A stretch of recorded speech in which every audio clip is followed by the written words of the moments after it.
Hi hello welcome to ತಾಜಾ food court. ಇವತ್ತು ನಮ್ಮ ತಾಜಾ ಫುಡ್ ಕೋರ್ಟ್ನಲ್ಲಿ ಸೂಪರ್ ಟೇಸ್ಟಿಯಾಗಿರ್ತಕ್ಕಂಥ ತೊಂಡೆಕಾಯಿ ರಸಮ್ನ ಮಾಡ್ತಾ ಇದ್ದಾವೆ. ಈ ಒಂದು ರಸಮ್ ರೈಸ್ಗಂತೂ ಸಖತ್ ಟೇಸ್ಟಿಯಾಗಿರುತ್ತೆ. ಇನ್ನು ಸ್ವಲ್ಪ ತಿಂತೀವಿ, ಅಷ್ಟು ಟೇಸ್ಟಿಯಾಗಿರುತ್ತೆ. ಹೆಲ್ತಿ ಕೂಡ ಹೌದು, ಮಕ್ಕಳು ಅಷ್ಟೇ ತುಂಬಾ ಇಷ್ಟಪಟ್ಟು ತಿಂತಾರೆ. ಬನ್ನಿ ಯಾವ ರೀತಿ ಮಾಡೋದು ಅಂತ ನೋಡೋಣ.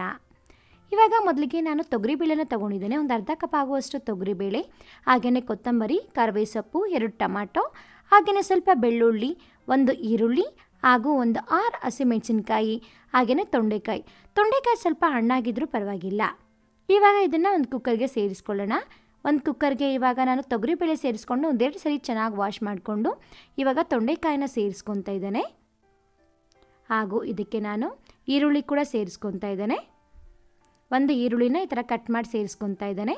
ಹಾಗೂ ಇದಕ್ಕೆ 6 ಹಸಿಮೆಣಸಿನ್ಕಾಯಿ, ಕರಿಬೇವು ಸೊಪ್ಪು, ಹಾಗೆಯೇ ಬೆಳ್ಳುಳ್ಳಿ, 2 ಟೊಮಾಟೊ ಕೂಡ ಸೇರಿಸ್ಕೊತಾ ಇದ್ದೇನೆ. ಸ್ವಲ್ಪ ಕೊತ್ತಂಬರಿ, ಹಾಗೂ ಇದಕ್ಕೆ ನಾನು ಒಂದು ಅರ್ಧ ಟೀ ಸ್ಪೂನ್ ಆಗುವಷ್ಟು ಜೀರಿಗೆ ಮೆಣಸು ಪೌಡರ್ನ ಸೇರಿಸ್ಕೊತಾ ಇದ್ದೇನೆ. ಹಾಗೆಯೇ ಒಂದು ಚಿಟಿಕೆ ಆಗುವಷ್ಟು ಅರಿಶಿನ ಕೂಡ ಸೇರಿಸ್ಕೊತಾ ಇದ್ದೀನಿ. ರುಚಿಗೆ ತಕ್ಕಷ್ಟು ಉಪ್ಪು, ನಾನು 1 ಟೇಬಲ್ ಸ್ಪೂನ್ ಆಗುವಷ್ಟು ಉಪ್ಪನ್ನು ಸೇರಿಸ್ಕೊಂಡಿದ್ದೇನೆ. ಇವಾಗ ಇದಕ್ಕೆ ನಾನು ಸ್ವಲ್ಪ ನೀರನ್ನು ಸೇರಿಸ್ಕೊಂಡು ಇದನ್ನು ಕುಕ್ ಮಾಡ್ಕೋಬೇಕಾಗುತ್ತೆ. ನೀರನ್ನು ಸ್ವಲ್ಪ ಸೇರಿಸ್ಕೊಳ್ಳಿ. 2 ವಿಸಿಲ್ ಬರೋ ತನಕ ನಾವು ಇದನ್ನು ಲಿಡ್ನ ಕ್ಲೋಸ್ ಮಾಡಿ ಕುಕ್ ಮಾಡ್ಕೋಬೇಕು.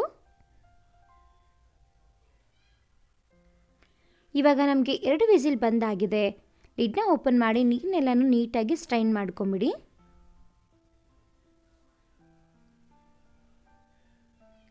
ನೋಡಿ ಯಾವ ರೀತಿ ಕುಕ್ ಆಗಿದೆ ಅಂತ.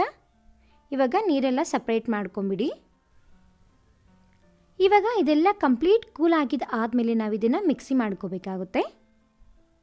ನೀಟಾಗಿ ಎಲ್ಲನೂ ಕೂಲ್ ಆಗೋಕ್ಕೆ ಇದನ್ನು ಬಿಟ್ಬಿಡಿ.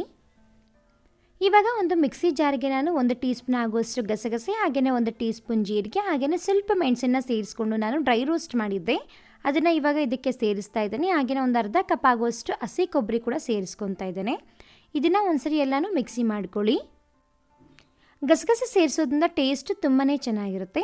ಇವಾಗ ನಮ್ಗೆ ಆಲ್ರೆಡಿ ಕೂಲ್ ಮಾಡೋಕ್ಕೆ ಇಟ್ಟಿದ್ವಲ್ಲ, ಅದನ್ನು ಇವಾಗ ಇದಕ್ಕೆ ಸೇರಿಸ್ಕೊಂಡು ನಾವು ಗ್ರೈಂಡ್ ಮಾಡ್ಕೋಬೇಕಾಗುತ್ತೆ. ಇವಾಗ ಇದಕ್ಕೆ ನಾನು ಸ್ವಲ್ಪ ಹುಣಸೆ ಹಣ್ಣಿನ ರಸನೂ ಕೂಡ ಸೇರಿಸ್ಕೊತಾ ಇದ್ದೀನಿ. 1 ಟೇಬಲ್ ಸ್ಪೂನ್ ಆಗುವಷ್ಟು ಹುಣಸೆ ಹಣ್ಣಿನ ರಸನ ಸೇರಿಸ್ಕೊತಾ ಇದ್ದೀನಿ. ನೀವು ಇನ್ನೂ ಸ್ವಲ್ಪ ಹುಳಿ ಬೇಕು ಅಂತ ಅಂದವರು ಇನ್ನೂ ಸ್ವಲ್ಪ ಎಕ್ಸ್ಟ್ರಾ ಹುಳಿನ ಸೇರಿಸ್ಕೋಬಹುದು. ಒಂದ್ಸರಿ ನೀಟಾಗಿ ಈ ಥರ ಗ್ರೈಂಡ್ ಮಾಡ್ಕೊಳ್ಳಿ. ನೋಡಿ ಈ ರೀತಿ ಇರಬೇಕು. ಇವಾಗ ಇದನ್ನು ನಾವು ಆಲ್ರೆಡಿ ನೀರನ್ನು ಸೋಸಿಟ್ಟಿದ್ವಲ್ಲ, ಆ ಒಂದು ನೀರು ಮಿಕ್ಸ್ ಮಾಡಿಕೊಂಡು ನಾವು ಕನ್ಸಿಸ್ಟೆನ್ಸಿ ಯಾವ ರೀತಿ ಇರಬೇಕು ಅಂತ ನಾವು ನೋಡ್ಕೋಬೇಕಾಗುತ್ತೆ. ಆ ನೀರೇ ಆಲ್ಮೋಸ್ಟ್ ಸರಿ ಹೋಗುತ್ತೆ. ಬೇಕು ಅಂದವ್ರು ಇನ್ನೂ ಸ್ವಲ್ಪ ನೀರಾಗಾದರೂ ಮಾಡ್ಕೋಬಹುದು. ಎಲ್ಲ ಚೆನ್ನಾಗಿ ಒಂದ್ಸರಿ ಎಲ್ಲ ಮಿಕ್ಸ್ ಮಾಡ್ಕೊಳ್ಳಿ. ಇವಾಗ ಇದಕ್ಕೆ ನಾವು ಒಗ್ಗರಣೆ ಸೇರಿಸ್ಕೋಬೇಕಾಗುತ್ತೆ. ಇವಾಗ ಒಂದು ಪ್ಯಾನಿಗೆ ನಾನು 1-2 ಟೇಬಲ್ ಸ್ಪೂನ್ ಆಗುವಷ್ಟು ಎಣ್ಣೆನ ಸೇರಿಸ್ಕೊತಾ ಇದ್ದೇನೆ. ಹಾಗೆಯೇ 1 ಟೇಬಲ್ ಸ್ಪೂನ್ ಆಗುವಷ್ಟು ತುಪ್ಪ ಕೂಡ ಸೇರಿಸ್ಕೊಳ್ಳಿ. ತುಂಬಾ ಚೆನ್ನಾಗಿರುತ್ತೆ ಟೇಸ್ಟು.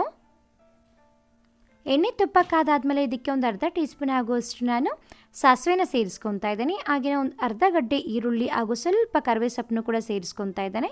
ಕೊತ್ತಂಬರಿ ಹಾಗೆಯೇ ಸ್ವಲ್ಪ ಒಣಮೆಣಸಿನಕಾಯಿ ಕೂಡ ಸೇರಿಸ್ಕೊಂಡು ಎಲ್ಲ ಚೆನ್ನಾಗಿ ಒಂದ್ಸರಿ ಮಿಕ್ಸ್ ಮಾಡ್ಕೊಳ್ಳಿ. ಇವಾಗ ಇದಕ್ಕೆ ನಾನು ಒಂದು ಅರ್ಧ ಟೇಬಲ್ ಸ್ಪೂನ್ ಆಗುವಷ್ಟು ನಾನು ಸಾಂಬಾರ್ ಪೌಡರ್ನ ಸೇರಿಸ್ಕೊತಾ ಇದ್ದೀನಿ. ಟೇಸ್ಟ್ ತುಂಬ ಚೆನ್ನಾಗಿರುತ್ತೆ, ಅದಕ್ಕೆ ಸಾಂಬಾರ್ ಪೌಡರ್ನ ಇದಕ್ಕೆ ಸೇರಿಸ್ಕೊತಾ ಇದ್ದೇನೆ. ಒಂದ್ಸರಿ ಎಲ್ಲ ಎಣ್ಣೆಯೆಲ್ಲ ಮಿಕ್ಸ್ ಮಾಡಿಕೊಂಡು ನಾವು ಆಲ್ರೆಡಿ ಮಿಕ್ಸ್ ಮಾಡಿಟ್ಟಿದ್ವಲ್ಲ, ಅದನ್ನು ಇದಕ್ಕೆ ಸೇರಿಸ್ಕೊಂಬಿಡಿ. ಇವಾಗ ಇದಕ್ಕೆ ರುಚಿಗೆ ತಕ್ಕಷ್ಟು ಉಪ್ಪನ್ನು ಸೇರಿಸ್ಕೊತಾ ಇದ್ದೇನೆ. ನಾವು ಆಲ್ರೆಡಿ ಮೊದಲೇ ಸೇರಿಸಿರೋದ್ರಿಂದ ಟೇಸ್ಟ್ ನೋಡಿಕೊಂಡು ನಾವು ಉಪ್ಪನ್ನು ಅಡ್ಜಸ್ಟ್ ಮಾಡ್ಕೋಬೇಕಾಗುತ್ತೆ. ಎಲ್ಲ ಒಂದ್ಸರಿ ಚೆನ್ನಾಗಿ ಮಿಕ್ಸ್ ಮಾಡ್ಕೊಳ್ಳಿ. ನಮಗಿದು ಚೆನ್ನಾಗಿ ಕುದಿಬೇಕು, ಆವಾಗಲೇ ಟೇಸ್ಟ್ ಅನ್ನೋದು ಚೆನ್ನಾಗಿರುತ್ತೆ. ಇವಾಗ ಇದಕ್ಕೆ ನಾನು ಸ್ವಲ್ಪ ಬೆಲ್ಲನೂ ಕೂಡ ಸೇರಿಸ್ಕೊತಾ ಇದ್ದೀನಿ. ಬೆಲ್ಲ ಹಾಕೋದ್ರಿಂದ ರಸಮ್ಗೆ ತುಂಬಾ ಟೇಸ್ಟ್ ಕೊಡುತ್ತೆ. ಒಂದು ಸ್ವಲ್ಪ ಕೊತ್ತಂಬರಿನೂ ಸೇರಿಸ್ಕೊಳ್ಳಿ. ಎಲ್ಲ ಚೆನ್ನಾಗಿ ಮಿಕ್ಸ್ ಮಾಡ್ಕೊಂಡು ಒಂದು 5 ನಿಮಿಷ ಕುಕ್ ಮಾಡಿಕೊಂಡ್ರೆ ರಸಮ್ ಅನ್ನೋದು ಟೇಸ್ಟಿಯಾಗಿ ರೆಡಿ ಆಗಿಬಿಡುತ್ತೆ.